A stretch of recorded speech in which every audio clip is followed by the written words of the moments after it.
बिस्मिल्लाहिर्रहमानिर्रहीम। अस्सलाम वालेकुम नाज़रीन कराम, मैं हूं मखदूम शहाबुद्दीन और आप देख रहे हैं मेरा फेसबुक और यूट्यूब चैनल।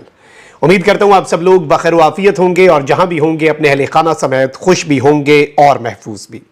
नाज़रीन कराम, सऊदी वली अहद मोहम्मद बिन सलमान का दौरा पाकिस्तान, वो इस वक्त भारत में मौजूद हैं, लेकिन पाकिस्तान का दौरा खटाई में पड़ा हुआ है। और ये जो दौरा अब खटाई में पड़ा है, इस हवाले से बहुत बड़ा दावा सामने आया है। इमरान खान इस वक्त जेल में हैं और मैं पाकिस्तान नहीं आऊंगा, इस हवाले से बहुत बड़ा क्लेम। क्या मोहम्मद बिन सलमान ने इमरान खान की लाज रख ली है? क्या इमरान खान के बारे में बड़ा मुतालबा कर दिया गया है? इस हवाले से जो क्लेम है ये बहुत बड़ा है और इस क्लेम को और मुख्तलिफ पहलुओं को भी एनालाइज करेंगे और G20 समिट जो है वो किस तरह से पाकिस्तान के लिए एक वेकअप कॉल है उसे भी एनालाइज करेंगे। लेकिन इस सब के अंदर कुछ और बड़ी आम डेवलपमेंट्स हैं।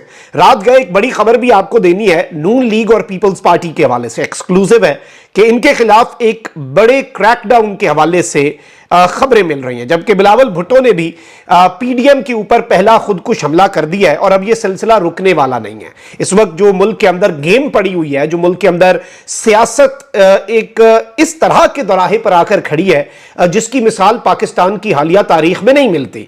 इतनी कॉम्प्लेक्स पॉलिटिक्स हो चुकी है, इतनी गंदी हो चुकी है पाकिस्तान की सियासत, और पाकिस्तान की सियासत में जो इस मर्तबा अवाम है उसकी जिद भी पहले से मुख्तलिफ है। देखें, जैसा एक्शन होता है उसी तर्ज का रिएक्शन होता है। जिद भी फिर अवाम की इनके एक्शंस का भरपूर रिएक्शन है।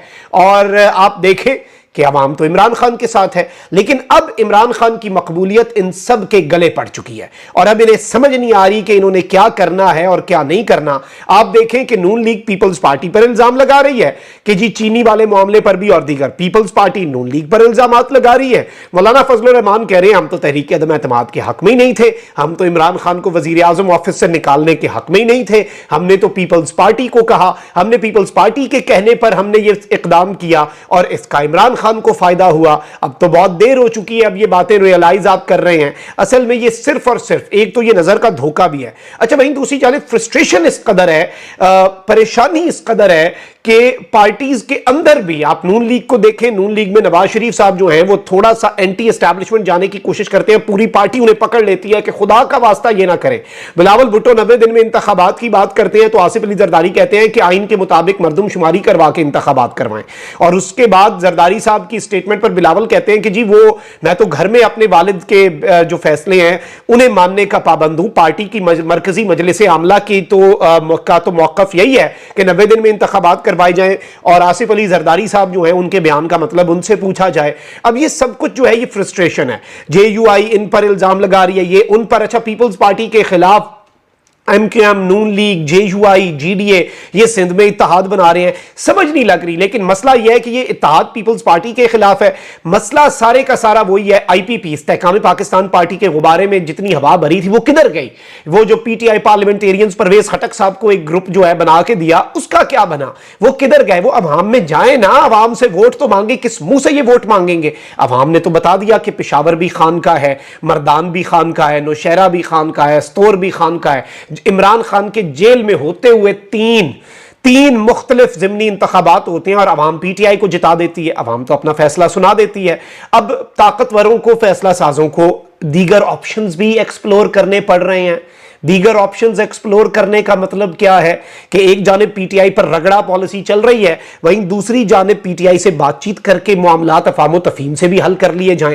इस सब के अंदर अब बौखलाहट है। अब बिलावल भुट्टो जरदारी साहब ने तस्दीक किया है कि नून लीग समेत सब इत्तेहादी जमातें जेल में कैद इमरान खान से खौफजदा हैं, इसलिए एम्पायर के साथ होने के बावजूद वो इंतखाबात से भाग रहे हैं।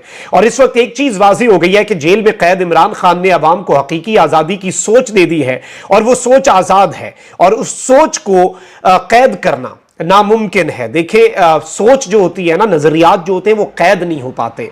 और इस सब में अब आप बिलावल साहब की स्टेटमेंट देखें। बिलावल भुट्टो साहब कह रहे हैं कि जी गुज़श्ता हुकूमत में शामिल अपने इत्तेहादियों को इलेक्शन से भागने वाला करार दे दिया है। बिलावल भुट्टो ने हैदराबाद में एक इफ्तिताह किया है कोई, और उन्होंने कहा कि इस मंसूबे की बदौलत कुछ इसके हवाले से बात की, लेकिन इन्होंने इस सब के अंदर और चीजें बड़ी दिलचस्प इन्होंने कही हैं। और इन्होंने कहा कि हमारे इत्तेहादी इलेक्शन से भाग रहे हैं तो उन्हें भागने दें, सियासत में जो डर गया वो मर गया, हमारे इत्तेहादी और सियासी जमातें डर कर जनरल इलेक्शन से भाग रही हैं, डर कर भागना पीपल्स पार्टी की तरबियत नहीं है। यानी कह रहे हैं कि पहले ये ज़िमनी इंतखाबात से भागे, फिर अब ये इन इलेक्शन से भाग रहे, और पीपल्स पार्टी तो यही मौकफ दे रही है कि पंजाब के जो इंतखाबात थे हम तो उनमें भी अपने उम्मीदवारों के ऐलान कर चुके थे, जिसे उम्मीदवार नहीं मिल रहे थे वो तो नून लीग थी। अब इस सब के अंदर इन्होंने कहा है कि जी अवाम दुश्मन सिलेक्टेड क़यादत का मुकाबला अवाम की ताकत से करेंगे, और इस सब के अंदर इन्होंने कहा है कि जी और भी इंपॉर्टेंट चीजें अपनी, वो जो इनकी सियासत है। लेकिन जाहिर बात है लोगों को भी पता है कि इनके साथ क्या हो रहा है। अब जो क्रैकडाउन है वो बड़ा मजीद सख्त होने वाला है, और वो जो रिपोर्ट आई है कि जी ईरानी तेल की स्मगलिंग में 29 सियासतदान जो हैं टॉप लेवल के वो भी मुलव्वस हैं। अब बात निकली है तो ये बात जो है बहुत दूर तलक जाएगी, ये बात अब रुकेगी नहीं। और मैं आपको ये भी बता दूं कि तमाशा देखने वालों को आज से अपना तमाशा भी मुबारक हो। जो ये इमरान खान का तमाशा देख रहे थे, उसके सहूलतकार बने हुए थे, ये सारे शरीके जुर्म थे, ये कैसे मुखबरी करते। और ये वही बात है कि मैं किसके हाथ पे अपना लहू तलाश करूं। तमाम शहर ने पहने हुए हैं दस्ताने, लेकिन अब उन दस्तानों पर भी जो खून के छींटे हैं वो सब कुछ मैच होता जा रहा है, और लोगों को पता है कि उनका मुआशी इस्तेहसाल और उनका मुआशी कत्ल करने वाले कौन है। कौन अपनी सियासत की भेंट इस मुल्क को, इस मुल्क के अंदर रूल ऑफ लॉ को, इस मुल्क के अंदर आईन को, इस मुल्क के अंदर कानून को चढ़ा चुके हैं। अपनी सियासत, अपने जाती मफादात, अपने फाइनेंशियल क्राइम्स को छुपाने के लिए हर चीज को दांव पर किन्होंने लगाया। तो आज से वो तमाशा करने वाले, तमाशा देखने वालों को अपना तमाशा भी मुबारक हो। और इस सब के अंदर मैं आपको यह बता दूं कि नून लीग और पीपल्स पार्टी के तमाम उम्मीदवार और टिकट होल्डर्स जो हैं वो इस वक्त होशियार हो जाएं, तैयार हो जाएं, मुकम्मल तौर पे वो तैयार होकर बैठ जाएं, अपनी उल्टी गिनती शुरू कर दें। एमपीएज और एमएनएज के उम्मीदवारों की पकड़ धकड़ के सिलसिले में लिस्टें मंगवा ली गई हैं, और अब देखें कि इनके साथ अब क्या होता है और इनके साथ क्या किया जाता है और इनका क्या हशर नशर होता है। और अब ये वक्त हुआ चाहता है, लेकिन एक चीज याद रखिएगा, आपसे कुछ लोगों ने गड़े खुदवाए कि उसमें हम इमरान खान को डालेंगे। आप इमरान खान की मकबूलियत से इतने खौफजदा थे कि आपने हर चीज को बालाए ताक रखते हुए वो गड़े खोदे। अब एक गड़े में तो इमरान खान को गिरा दिया सबने मिलकर, शिकारी को आपने अपने हाथों से जाल बुन कर दिया और उस जाल में इमरान खान को डाला गया। अब शिकारी तो अपनी जो सरिश्त है वो नहीं छोड़ेगा, वो अब उस जाल में आपको भी पकड़ेगा, वो आपको भी उन गड़ों में गिराएगा। इमरान खान को उस गड़े से निकालने वाली 25 करोड़ अवाम है जो कि उसे नहीं गिरने दे रही, जो कि आगे अपना हाथ, अपना बाजू आगे बढ़ा रही है। आपको तो निकालने वाला भी कोई नहीं मिलना, इसलिए अब इन्हें ये दौरे पड़ रहे हैं। और ये जो मैंने आपको खबर दी है कि ये क्रैकडाउन सिर्फ पीपल्स पार्टी तक मौकूफ नहीं रहेगा। और नवाज शरीफ साहब को जो लग रहा था कि सब कुछ उन पर मौकूफ है, नवाज शरीफ साहब को जो लग रहा था कि अक्ले कुल वो हैं और वो आके सब संभालेंगे, एस्टैब्लिशमेंट का वाहिद सहारा, उन्हें ये बात नहीं समझ आती कि पावर इज पावर। ये बात वो भूल जाते हैं, और ये वो हर दफा भूल जाते हैं। हर दफा से मुराद क्या है, ये नवाज शरीफ साहब और उनके करीबी बेहतर समझ रहे हैं कि वो क्या भूल जाते हैं कि पावर इज पावर। जब ताकत किसी के हाथ में आती है तो वो फिर उसे अपने हिसाब से ही चलाता है। जिसके हाथ में है लाठी वो ही सब कुछ करेगा, जिसकी लाठी उसकी भैंस, और जिसके हाथ में छड़ी है वो अपने हिसाब से मामलात लेकर चलेगा। और फिर किसी को इस तरह से रिलीफ नहीं मिलेगा कि नवाज शरीफ साहब को क्लीन चिट मिल जाए, नवाज शरीफ साहब के तमाम तर मामलात ठीक हो जाएं, दुरुस्त हो जाएं। इतना भी आसान मामला नहीं है। अब जरा आ जाते हैं इमरान खान साहब के हवाले से। आपको पता है कि भारत में G20 समिट हो रहा है, और मैं इस G20 समिट की डेवलपमेंट्स देख के ना मुझे शर्मिंदगी होती है कि हम इस वक्त कहां पर खड़े हैं। हमें तो ना खुदा ही मिला, ना विसाले सनम, ना इधर के रहे ना उधर के रहे। हमने तो सिर्फ रूसी तेल खरीदने का सोचा था तो हमारे मुल्क में रिजीम पलट दी गई। अमेरिका बहादुर जो है भारत उसका भी आलायकार है, आलायकार कहें या उसका पार्टनर कहें। अच्छा, उसके साथ भारत रूस से अपना तेल भी खरीद रहा है। अच्छा, रूस का वजीर खारजा भी ये बात कर रहा है कि हम अमरीकी डॉलर पर इन्हिसार कम कर रहे हैं। भारत ने अपना उल्लू सीधा किया हुआ है। इस सब के अंदर मोहम्मद बिन सलमान भी भारत गए G20 समिट पर।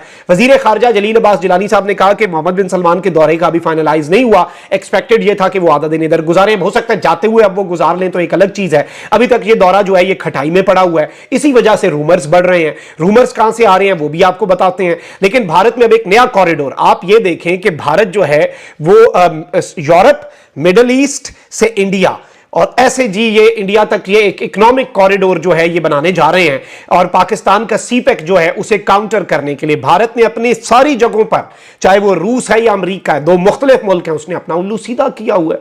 वो अपने मुल्क के मफादात देख रहे हैं, अपनी अवाम के मफादात देख रहे हैं, जाती मफाद नहीं ना। जब फिर यही होगा, देखिए आपको अपने राइवल से भी सीखना चाहिए जहां पर वो कुछ ठीक कर रहा है। मैंने ये बात पहले भी की कि हमें उनका मुकाबला करना है, हर फील्ड में करना है मुकाबला। लेकिन इस सब में मोहम्मद बिन सलमान के दौरे के हवाले से रऊफ कलासरा साहब सीनियर साफी हैं और उन्होंने ये कहा है कि मोहम्मद बिन सलमान जब लास्ट टाइम पाकिस्तान आए थे तो वो इमरान खान की हुकूमत थी और इमरान खान साहब जो हैं उनके वाले से, ऑल्दो ये बहुत से सहाफियों का टोला है ना जो मन गढ़ंत बातें फैलाता है, नैरेटिव बनाता है, वो ये बातें करते हैं कि इमरान खान ने एमबीएस को बड़ा नाराज किया, ये सब कुछ। लेकिन आप ये देखें कि इमरान खान साहब ने हुकूमत जाने के बाद भी जो पहले फॉरेन लीडर ने इमरान खान साहब पर कातलाना हमले के बाद राब्ता हुआ, मोहम्मद बिन सलमान। इमरान खान साहब ने एक दावा भी किया था कि मेरा एमबीएस से राब्ता है, उसके बाद सफीर को चेंज कर दिया गया था सऊदी अरब के अंदर। वो सब क्यों किया गया था? वो भी इसीलिए कि ये कहीं ज़हन में था कि खान का राब्ता कहीं इस चैनल के थ्रू तो नहीं है एमबीएस के साथ। अब उन सारी चीजों को अगर हम इस सब के अंदर डालें, मोहम्मद बिन सलमान ने यहां पर कहा था कि इमरान खान साहब आप मेरे बड़े भाई हैं, मैं आपका छोटा भाई हूं, मुझे आप पाकिस्तान का सफीर समझें सऊदी अरब के अंदर।